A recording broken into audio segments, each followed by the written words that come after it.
We saw in that game something we saw a number of times this season, which is the Chiefs not scoring in the second half.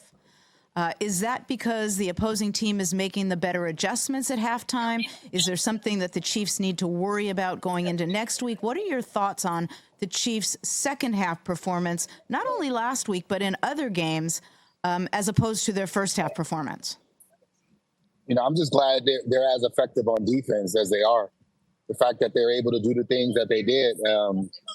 I give them, I know we're talking about the second half. It's hard to score in any half, any quarter of football. Especially against the Ravens. Especially against the Ravens. Now, think about what they did in the first and second quarter. The drives that they sustained and how they came out.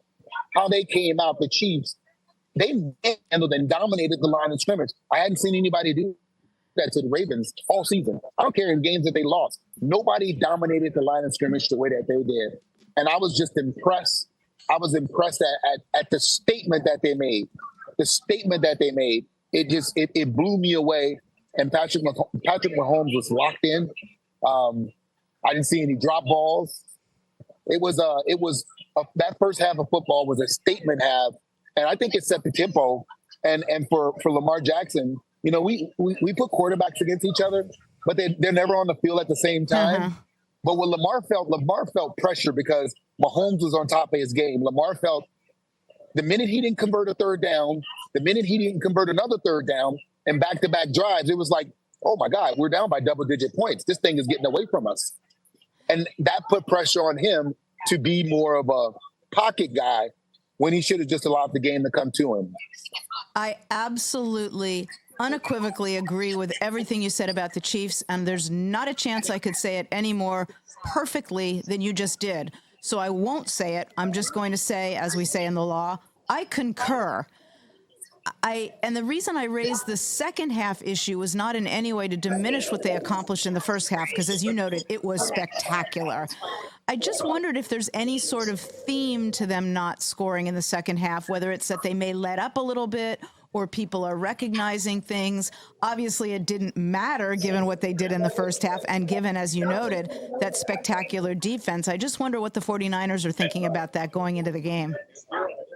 Yeah, that's a great question. And if I start to really get into it, I'll tell you what I've seen different about Andy Reid.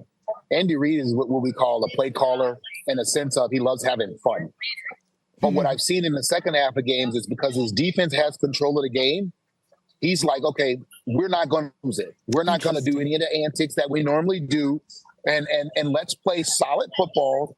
We're going to allow them to make mistakes, and we're going to beat them if they make mistakes. If they don't, we're going to come out and play solid football. And if they need the plays to be made, we've seen them make the plays. They'll make the plays down the line if it needs to be made. But if it doesn't need to be made, they're not playing. I'm going to tell you what's more important. The 49ers were a front-running team, and now they've come back in 2 games, down double-digit points. The question was always, can this team play from behind? And I'm like, wow, the 49ers can play from behind. This becomes a very, very dangerous team. When you look at the 49ers, their ability to dominate the line of scrimmage, run the football and throw it, short passes and long, and all 3 levels of the field. And now, if they get behind, they're not down and out. That's a scary team if you look at what they've been able to do.